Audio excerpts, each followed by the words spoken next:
Good evening everyone, welcome back to my YouTube channel nurse world. आज का हमारा topic है पायरेक्सिया, जिसे हम फीवर भी कहते हैं। तो इसमें क्या होता है, बॉडी टेम्परेचर एवो 99 डिग्री फ़ारेनहाइट और 37.2 डिग्री सेल्सियस।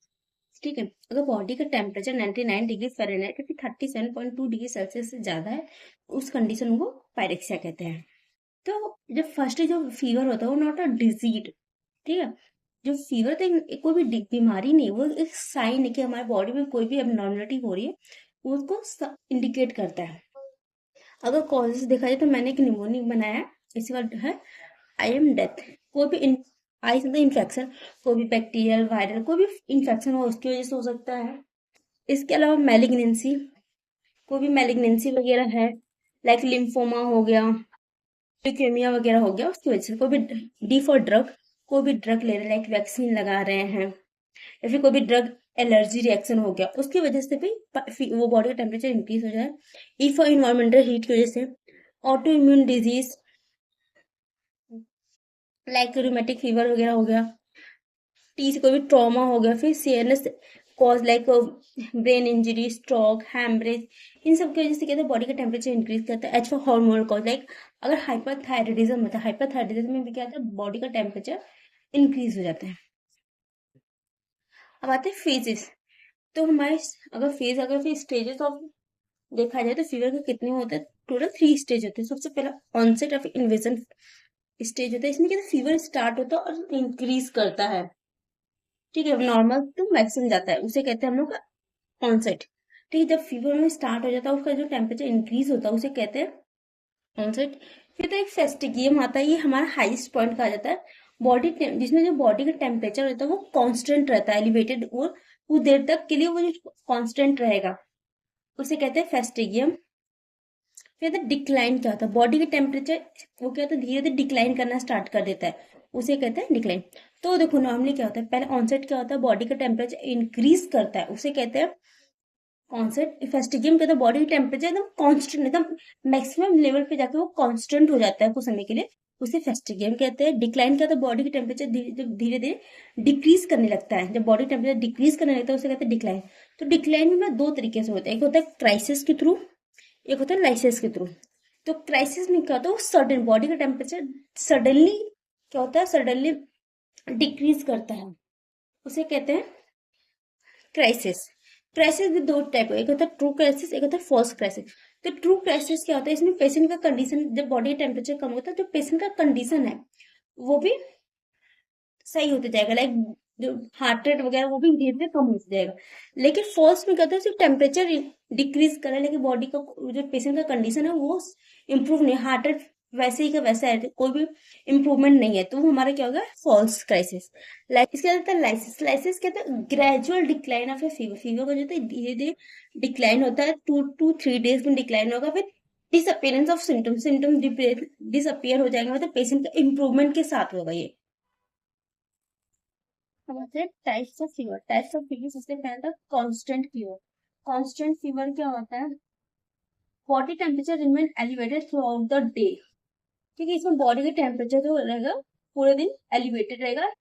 ठीक है, इसमें अगर फ्लक्चुएशन भी होगा तो बहुत ज्यादा, बहुत लिटिल फ्लक्चुएशन होता है। ये हमारा टाइफाइड फीवर में दिखाई देता है। इसके बाद आता है हमारा रेमिटेंट फीवर। ठीक है, इसमें क्या था, बॉडी का टेम्परेचर जो रहता है बहुत ज्यादा फ्लक्चुएट करता है, अप एंड डाउन होता था। और इसमें अगर देखा जाए तो इसमें जो फ्लक्चुएशन होता है मोर देन 2 डिग्री सेल्सियस से अगर ज्यादा होता है, ठीक है, इसमें body temperature up and down होता है, लेकिन वो नॉर्मल नहीं होता है, उसे कहते हैं रेमिटेंट फीवर। इसके बाद आता है इंटरमिटेंट फीवर। ठीक है, इंटरमिटेंट फीवर क्या होता है, body temperature remain elevated return to normal at least once in every 24 hour. इसमें बॉडी का टेम्परेचर जो रहेगा एलिवेटेड रहेगा और वो नॉर्मल होगा 24 घंटे से एक बार। ठीक है, तो इंटरमीडिएट फीवर में क्या होता है, बॉडी टेम्परेचर जो रहेगा एलिवेटेड रहेगा और वो रिटर्न होगा normal at least once in 24 hours में, उसे कहते हैं इंटरमीडिएट फीवर। तो रेमिटेंट और इंटरमीडिएट फीवर डिफरेंस क्या है, रेमिटेंट फीवर जो बॉडी का टेम्परेचर जो होता है वो फ्लक्चुएट होगा, अप एंड डाउन होगा, और इसमें जो वेरिएशन होगा, जो फ्लक्चुएशन होगा, मोर देन 2 डिग्री सेल्सियस का फ्लक्चुएशन होगा। बॉडी टेम्परेचर इसमें नॉर्मल नहीं आता है रेमिटेंट फीवर। इंटरमीडिएट फीवर में क्या होता है, बॉडी का टेम्परेचर जो है वो एलिवेटेड रहेगा, लगातार एलिवेटेड रहेगा और 24 घंटे में एक बार उसका बॉडी की टेम्परेचर नॉर्मल होगा, उसे कहते हैं इंटरमीडिएट फीवर। तो इनवर्स फीवर में क्या होता है, जो highest temperature in morning and lowest in evening, मतलब इसमें क्या होता है जो मॉर्निंग के टाइम पे टेम्परेचर ज्यादा रहता है और इवनिंग के टाइम पे कम रहता है, उसे कहते हैं इनवर्स फीवर, जो कि हमारा टीवी में दिखाई देता है। इसके बाद कहते हैं हेक्टिक फीवर, जिसे स्विंगिंग फीवर भी कहते हैं। Difference between high temperature low temperature vary high. इसमें हेक्टिक फीवर्स में क्या होगा, यहाँ पे टेम्परेचर में बहुत ज्यादा फ्लक्चुएशन बहुत ज्यादा होगा, मोर देन 5 डिग्री सेल्सियस से ज्यादा फ्लक्चुएशन होगा, उसे कहते हैं हेक्टिक फीवर। बहुत सारे सीवियर इन्फेक्शन में दिखाई देता है। इसके बाद आता है हमारा रिलैप्सिंग फीवर। रिलैप्सिंग फीवर क्या होता है, फीवर जो होता है डिसअपियर हो जाता है for days and return again. इसमें क्या कुछ दिनों 2-3 दिनों के लिए जो फीवर रहेगा वो गायब हो जाएगा, नॉर्मल हो जाएगा, फिर से वो दोबारा आ जाएगा, उसे कहते हैं रिलैप्सिंग फीवर। इसके बाद आता है इरेगुलर फीवर। इरेगुलर फीवर में क्या होता है, कोई भी फिक्स्ड पैटर्न ऑफ टेम्परेचर नहीं होता कि कब आएगा फीवर, कब हाईएस्ट होगा, कब नॉर्मल होगा, पता नहीं होगा। तो कोई भी फिक्स्ड पैटर्न नहीं होता हमारा इरेगुलर फीवर, जिसे हम लोग दिखाई देता है हमारा सेप्टिसीमिया में। इसके बाद आता है फीवर ऑफ अननोन ओरिजिन। ठीक है, फीवर ऑफ अननोन ओरिजिन, इसमें क्या होता है, जो फीवर रहता है लास्ट रहता है, इसमें जो फीवर रहेगा last for more than 3 week. ठीक है, इसमें क्या होता है, जो फीवर रहेगा 3 वीक से ज्यादा रहेगा विदाउट डायग्नोसिस, बिना डायग्नोसिस के वो, ठीक है, कोई भी डायग्नोसिस नहीं होगा उसका, और वो 3 वीक से अगर ज्यादा रह रहा है उसे कहते हैं फीवर ऑफ अननोन ओरिजिन। इसके बाद आता है ग्रेड ऑफ फीवर। अगर फीवर को हम ग्रेडिंग करते हैं तो लो पैरिक से अगर बॉडी की टेम्परेचर 99 डिग्री टू 100 डिग्री, मतलब 37.2 से 37.8 डिग्री सेल्सियस है, तो इसे कहेंगे लो। मॉडरेट क्या है, अगर 100 से 103 फ़ारेनहाइट हो गया, फिर 37.8 से 39.4 डिग्री सेल्सियस है तो उसे मॉडरेट कहेंगे। हाइपैरिक्सिया अगर 103 से 105 डिग्री फ़ारेनहाइट है, फिर 39.5 से 39.4 डिग्री से 40.6 डिग्री सेल्सियस है, जिसे हाइपैरिक्सिया कहता है। फिर हाइपरपैरिक्सिया को हाइपरथर्मिया कहा जाता है।